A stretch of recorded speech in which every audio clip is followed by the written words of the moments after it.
everybody. I'm Sherril Hanson, Senior Analyst with the Futurum Group, and I'd like to welcome you to Experience Unveiled.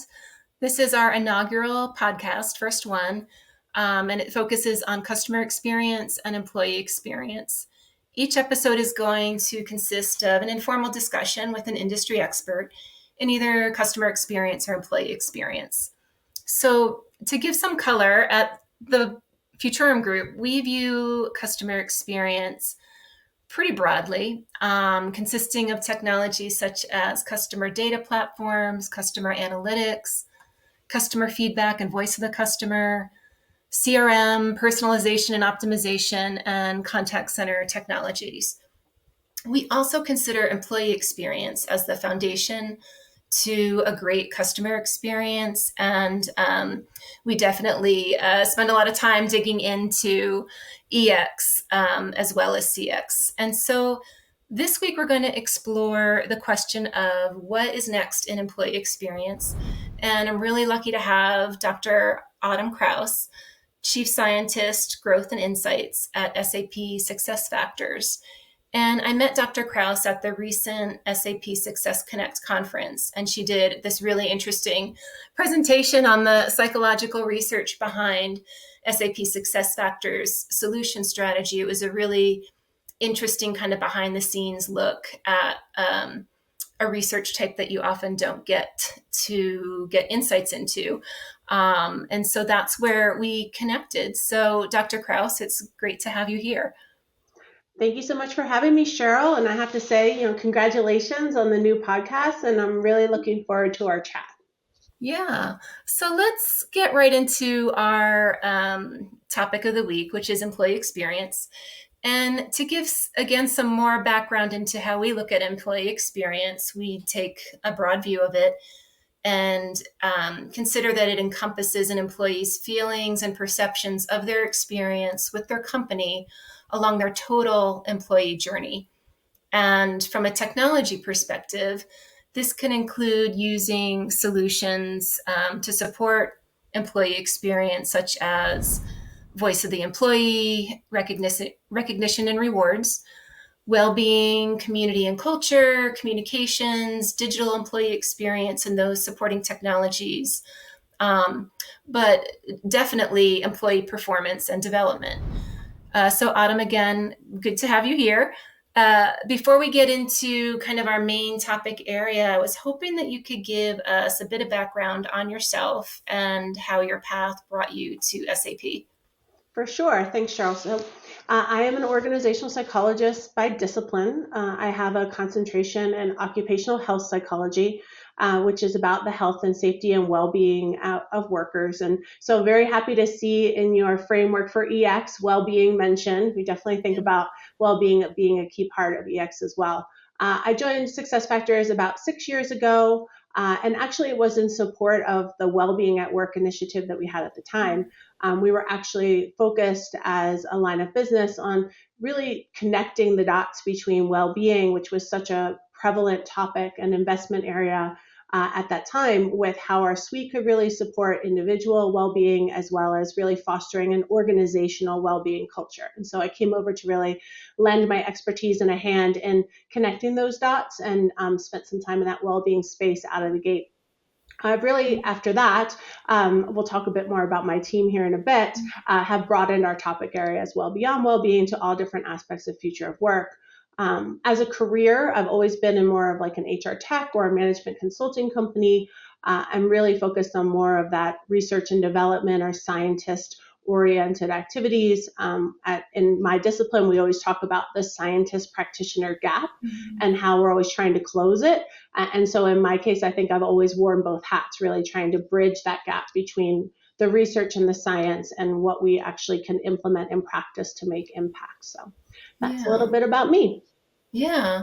So what does a typical week, if there is such a thing, look like for a chief scientist at SAP? For sure. So our team is the Growth and Insights team that I lead. We sit in SAP's Marketing and Solutions board area, and we're one of the teams that comprises SAP SuccessFactors Strategy Office. So we have three pillars within the team that I lead, all really focused on identifying growth opportunities for SuccessFactors. So the first part of the work that we do is more what I would say like gathering and triangulating intelligence, from multiple points of view, either future of work trends or the HCM market dynamics, reading publications from Futurum Group as an example, really trying to gather those outside in data points to inform our strategy. From all different places.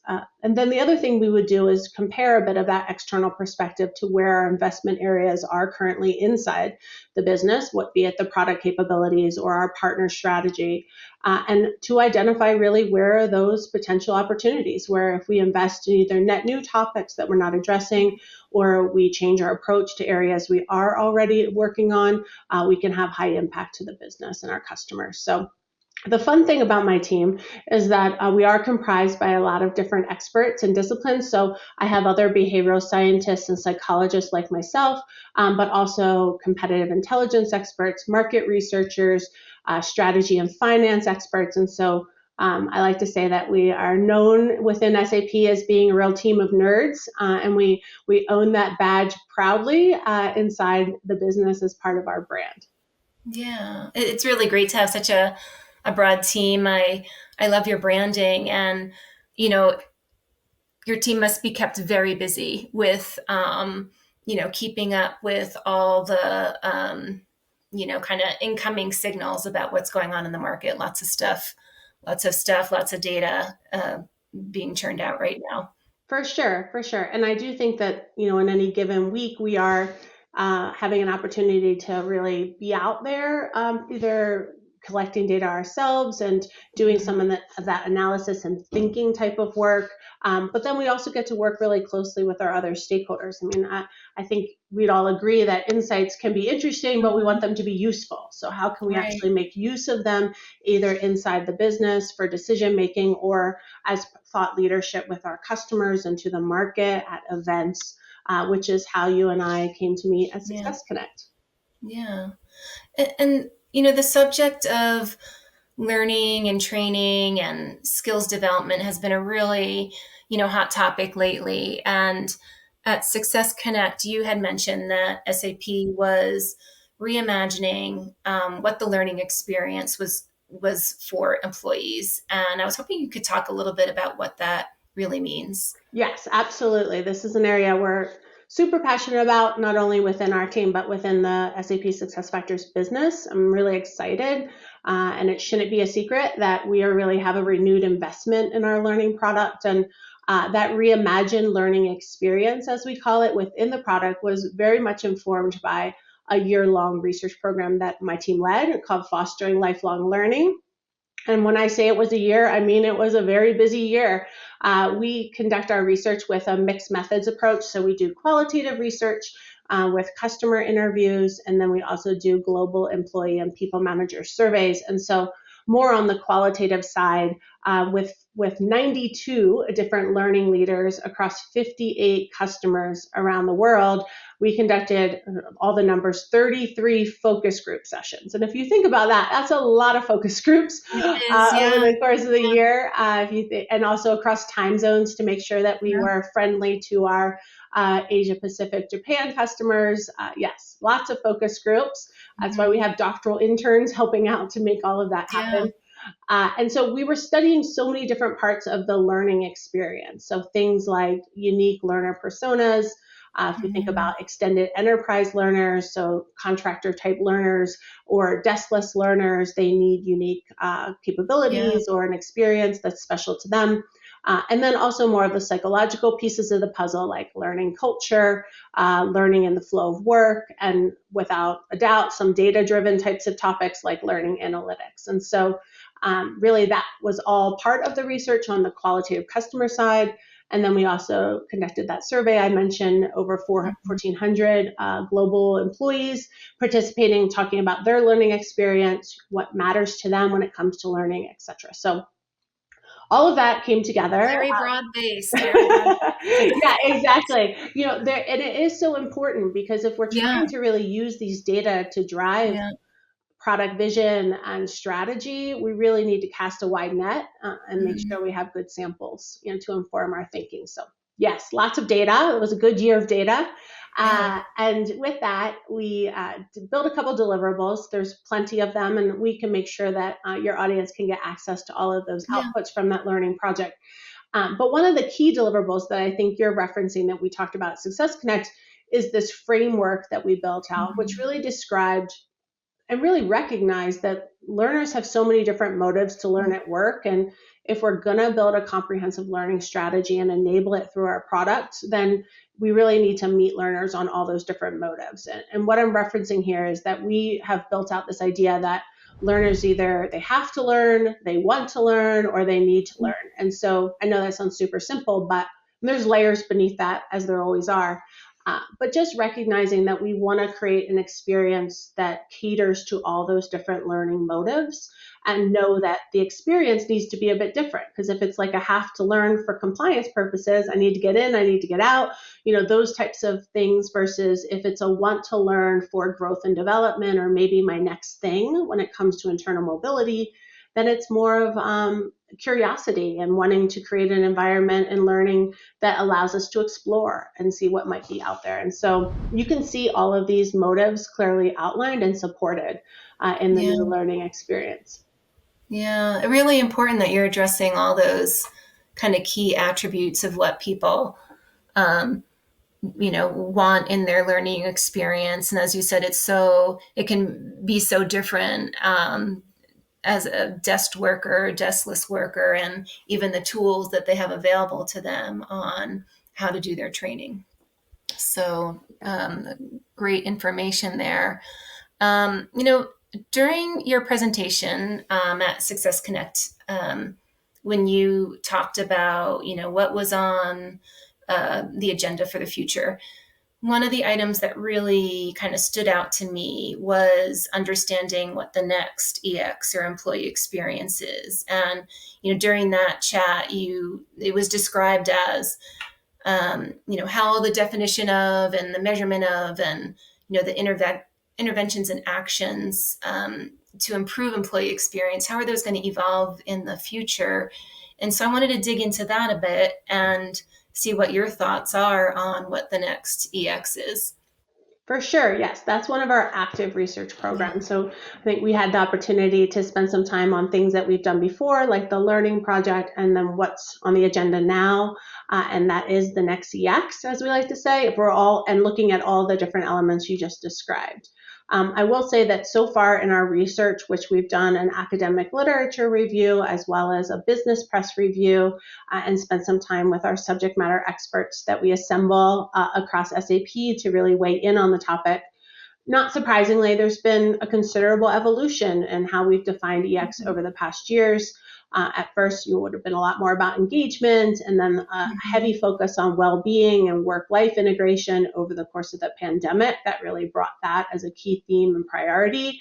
And now we're really framing it more in the current state as employee-centric EX. And what we're really referencing here is that the proposition is that employees are unique and their EX really needs to be shaped by their particular needs and their profile of interests and Mhm. preferences that they bring to work every day. And so if we recognize that maybe a wholesale strategy when it comes to EX initiatives or EX programming isn't really going to get us there, that we probably Mhm. need to cater more to and tailor those programs to unique employee needs. It's an interesting time for EX. Definitely adds a layer of complexity. I Yeah, imagine organizations are like, we're yeah, just have these programs off the ground. But yeah, I know we'll touch on AI later, and that might be yeah, an opportunity for that use case. yeah. And there is a lot on everybody's plates. But what's interesting to me about this a little bit is that it really mirrors what has been well known in customer experience for quite some time in terms of trying to build a solid relationship and foundation with customers. And that is personalizing the experience, just like you said, and trying to build a connection based on what's important to them. And, I can see this definitely being the case for employee experience and something for companies to strive for. Mm-hmm. Yeah, and I definitely, over the years, especially as CX and EX started to come closer Right. together, and lots of arguments were made about how they're similar, and we should really treat employees like customers. And sometimes I think those corollaries or parallels were a bit forced, but in this case, I think it's spot on, like what you're saying, Yeah. as far as the application. And as consumers in our personal lives, we can understand what that might look like in an employee in a work setting as well, and the potential value of that. So Yeah. Yeah. I'm excited about the possibility and as a vision and aspiration. And I know it won't be an easy road as far as Mhm. execution, but I do see that as being someplace that this is heading. And if you think about what sparked it, like what really created that Yeah. focus, I do think that we have seen, and there's been lots of commentary in the market and business press, that workers are in a different place as far as their expectations and their desire to really being seen and heard and appreciated as whole people. And to the extent to which we continue with maybe some of those more transactional approaches to how work gets done and the psychological contract, we might not get see the outcomes we're hoping for when it comes to EX. And I know organizations at this stage, with the economic volatility and some skill Yeah. shortages persisting, they're looking to get as much as they can when it comes to productivity and Mhm. retention with their workers. So EX is obviously a key lever to make that happen. Yeah, yeah. It's definitely a journey and a progression for many companies to find out what works best for them. But as you outlined, the struggles are still kind of real for workers, and then there's still a lot of skill shortages, and that ability to really retain an employee and keep them happy is so important because the engagement stats are still showing some challenges. For sure, for sure. And so what that was probably what I've gotten up to so far is really the current state. And Yeah. I think I might have mentioned to you when we met that we do conduct an annual HR meta trends analysis. We aren't the type of team that puts out our own predictions each year, Mhm. but we do collate and content analyze from all the global reputable sources their trends and predictions. So I don't know if Futurum Group puts out an annual trends report, but we'll be consuming that if you do, and really trying to make sense of what are those quote unquote meta trends that Right. companies should be paying attention to. And for 2023, which it'll be in the rearview mirror before you Coming up fast. before you snap your Yes. fingers, that this year was really a shift for us in how we conceptualize EX. EX had been a standalone trend, clearly evolving in priority and theme over the years, but really in 2023, we're like, no, it's just showing up across every possible HR trend and topic as key implication or input. And so we just decided that it really needs to be reconceptualized as a foundation to HR strategies and practices across the board, and not be thought of as a separate topic or a separate trend. And so that was a big change for how we hold a mental model of EX for 2023. But again, that doesn't answer the question which you asked, which is like, what's next for EX? Yeah, what's next? Okay. Come on. Yeah, exactly. Well, I wish I had data at this stage, which we're working on. I'll come back to that in a moment. It's But coming. yeah, Yeah. exactly. We're studying it right now. And so I can give you some highlights again from those secondary sources and the reviews that we've Mhm. been doing, some of the key themes, and we're seeing of growing interest at the moment. So one, again, the personalization of EX, which I think we hashed out to some Right, right. degree. The second one, AI. I mean, we What? can't we Yeah. can't have a podcast without Yeah. saying that word, and so I'll come back to that too. And then the Yeah. third theme, which comes back to our learning discussion that we had earlier, Yeah. is just this growing interest by both employees and organizations to really crack the nut on employee learning and development, and this idea of employee potential as part Mhm. of EX. And so, yes, I would always argue that learning experience and Yeah. is part of EX. So you have growth and development in your modal as well. But I just think that we're going to get more serious about it. Mhm. It's felt like a nice to have, and I think at this stage it's going to turn more into an imperative of how EX, the weight it has on EX, I should say. Right. Right. when it comes to AI, back to AI, and I'd love to get your Yeah. thoughts on this too. So where we see the use cases currently are twofold. One is more as actual direct experience to employees. So trying to really foster a more high quality EX through the use of AI. And then the second one is using AI to triangulate more of the passive data that we might have flowing through our systems, be it communication collaboration tools or in our HR systems like SuccessFactors, and then more of the active survey-based classic kind of engagement and EX surveying happening, pulling that all together for some much better insights, just-in-time directions and actions that managers and HR can take. So a real analytics opportunity, I think, when it comes to EX. Yeah. Yeah. I mean, it's those are great use cases, and it kind of combines you know, the kind of ones that are very practical and maybe not super exciting on the surface, but they're really making a difference in employees' day-to-day activities, freeing them up to do other things. And then, of course, the amount of information that companies can have access to for their employee feedback and listening programs. It's a lot, and it's great that you have all that data, but you need to make sense of it. Mm-hmm. So yeah, and I'm sure that your listeners and you yeah, have a little bit of that like threat response or concern, of course, like how are we going to do this well and yeah. thoughtfully and with the right type of conditions where employees don't also have a threat response related to their privacy and all of those very valid concerns. And so I will also make sure that your audience through you gets some research materials on that front. We've been studying this topic. We released it recently as part of SAP's business AI announcements, really looking deeply at how employees feel about intelligent tech at work, and more importantly, intelligent tech in HR. Yeah. And also what types of use cases they'd be more inclined to engage with versus which ones they might find, I'll use the creepy term, and that doesn't mean Yes. we stop there. It just means we Right. start somewhere. And that, so all of that is kind of packaged up at this stage with some strategy and tech recs that I can share with you. I know we can't get into that today, maybe another time, Yeah, but I know. Another time, because it is really interesting, and I'll be really curious to see. I know you're heading out soon to be talking to HR leaders, and I am curious, like what are they thinking about right now?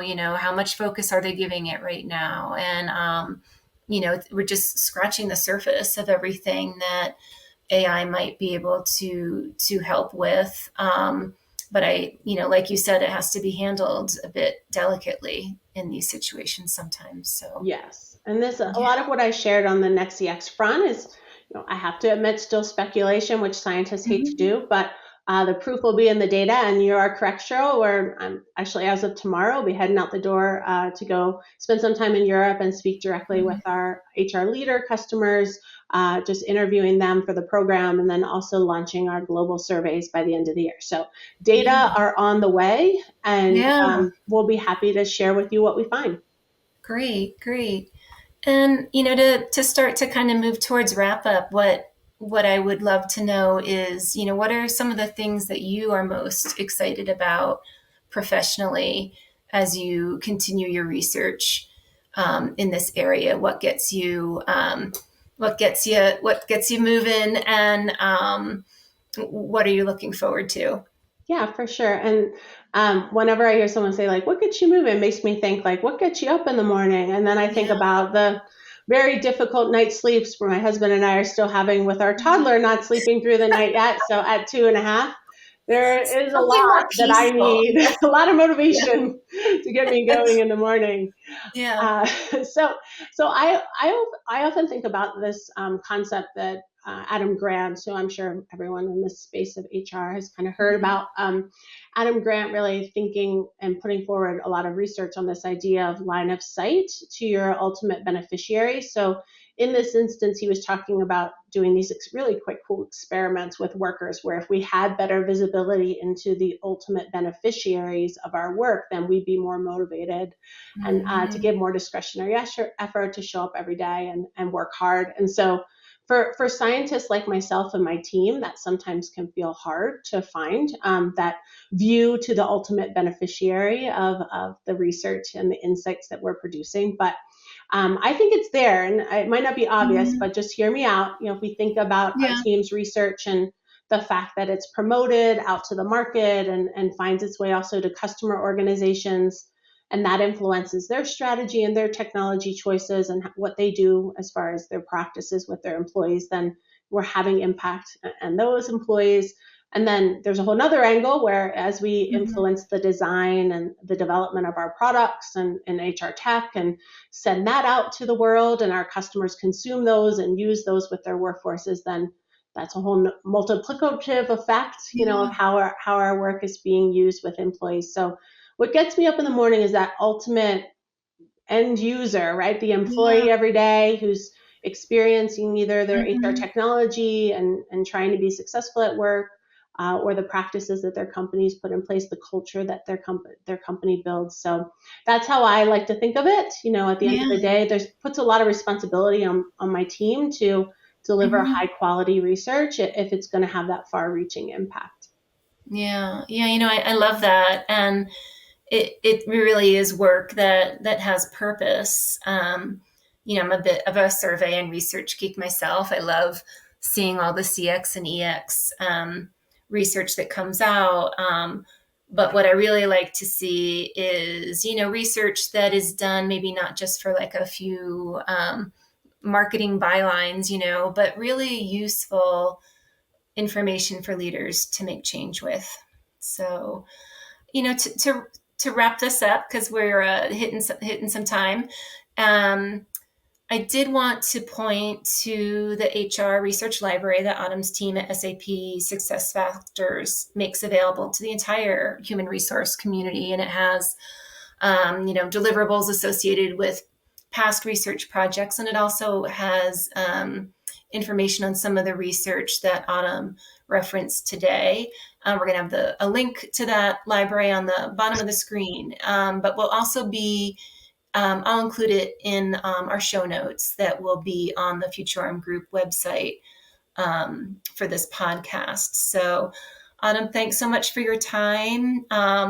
It was great to learn more about your role and how it fits into driving not just kind of thought leadership and employee experience, but also to help shape product development to make solutions that are more useful, to your customers. Also great to have someone in the same time zone. It doesn't happen all that often being in Colorado in the middle of the country. I also hope you get some restful mornings coming up before your travel. So, Thank you so much. Yes, it's been we counted that my toddler at this point has been on 35 flights at 2.5. And so he's about to hit another long haul to Europe tomorrow. yeah, yeah, So he sleeps fine on those, just not during the night, right? yeah, But of it's been course. it's been a real treat. I would say Yeah, spending time with you, Sherril. I really enjoyed our fun, dare I say, nerdy conversation. Yeah, yes, and I yeah. hope your audience did as well. Great, yeah.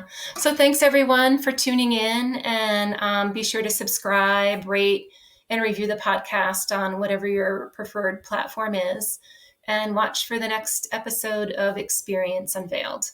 Thanks.